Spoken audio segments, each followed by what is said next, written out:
To begin, open the Settings app on your iPhone.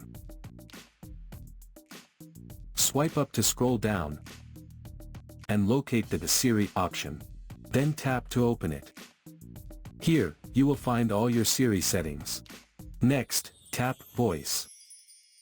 Here, you will see all the available voices.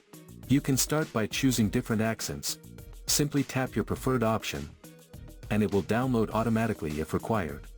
The voice will download only the first time you use it. After that, you can use it anytime without needing to download it again.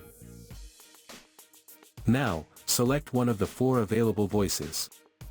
It will download automatically if needed. Changing Siri's voice lets you personalize your experience, making interactions more natural and enjoyable. Once you have selected a voice, activate Siri and try it out. You will instantly hear the new voice in action. So that's how you can change Siri voice on your iPhone.